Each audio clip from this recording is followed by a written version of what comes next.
Hi. Do you ever read those short celebrity articles, What I Eat in a Day or My Morning Routine? Do you ever compare your own lives to those of the celebrities?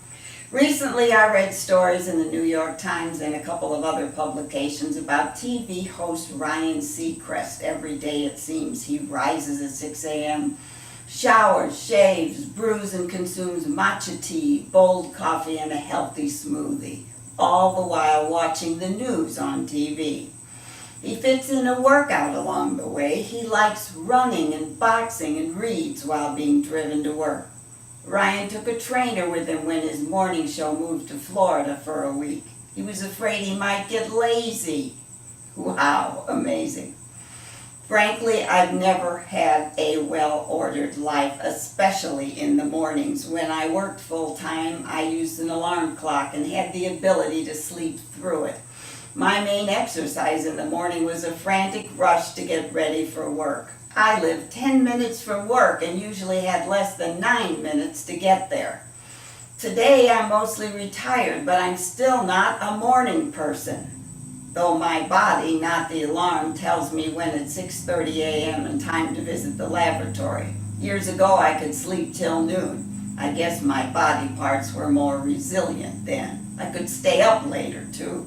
I liked my body better 40 years ago. Peeping Toms take note, I am dressed for bed these days in an old sweatshirt and long patterned slacks. I sleep in this outfit to keep warm. Also, I like being fully covered should a fireman or paramedic need to knock on my door in the middle of the night. I am a widow, but I'm not lonely at night. In the big bedroom, I sleep with one or more warm canine bodies named Sandy, Kelly, and Piccolo. My dogs are free spirits. They find their spots in the bed and snuggle. Their bodies feel great. I believe God made dogs with fur coats for a reason. In the spare bedroom, I sleep there sometimes. I want to keep dog hair out of the bed, so I'm disciplined. The dogs are taught not to jump on the spare room bed, but to dive into their pet beds and say their prayers. They pray for my long life. When I finally get out of bed in the morning, my nose says it's time to decongest. When I was younger, I didn't have Kleenex boxes stashed all around the house, but I do now.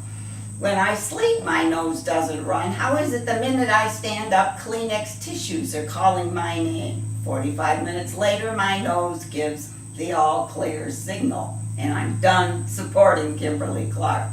Next, it's time to walk past my Healthy Looks Good on You poster, the motivation to start my current version of morning exercises. I head outdoors for a slow lap around the yard with my dogs. I'm half asleep, but I know the dogs must perform. Most of the time they do, which means I have to watch my step. Sometimes when I don't watch my step, I know a great swear word beginning with S that perfectly describes what I have just stepped in. Once again inside, I tell Keurig to start dispensing coffee. I go to the refrigerator I stand there for a while because I can't remember why I'm there. Oh yes, to get milk for my coffee. While the coffee is pouring, my exercise continues. I walk with purpose to the driveway where my newspaper is waiting. I do stretching when I bend down to pick up the newspaper, then I breathe deeply, walking back to the kitchen. I exercise my arms, carefully unwrapping the newspaper. I then do more arm exercise, folding the newspaper's plastic wrap.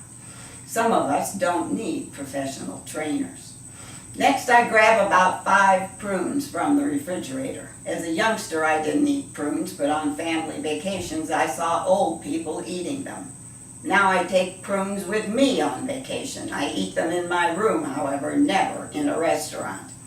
Eating prunes in a restaurant isn't cool and might give away my age. My home breakfast prunes are an appetizer for my larger fruit bowl, originally the property of the M Resort. I occasionally make gambling donations at the M, and the casino gives me credit to use on things like fruit bowls. I estimate that each fruit bowl costs me about $50. When the coffee is ready, I take my coffee, newspaper, and fruit bowl to the breakfast table. When, with the help of my beagle, the fruit has been consumed, I then go back to the kitchen and grab a biscotti. A long, thin, salted caramel biscotti dipped in a mug of coffee is delicious. Problem is, the long, thin biscotti always drips and sometimes even falls apart. So I put the sports section of the paper on the table like a placemat, and I drip and drop all over the Golden Knights and their opponents. Yummy.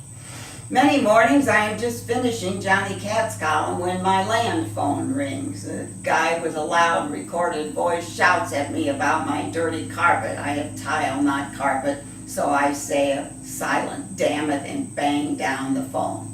That call, however, knocks the last bit of sleep out of me. Then it's time for me to take a shower, brush my teeth, and get ready for my day. I will let the New York Times write about my morning routine anytime it likes. See you next time.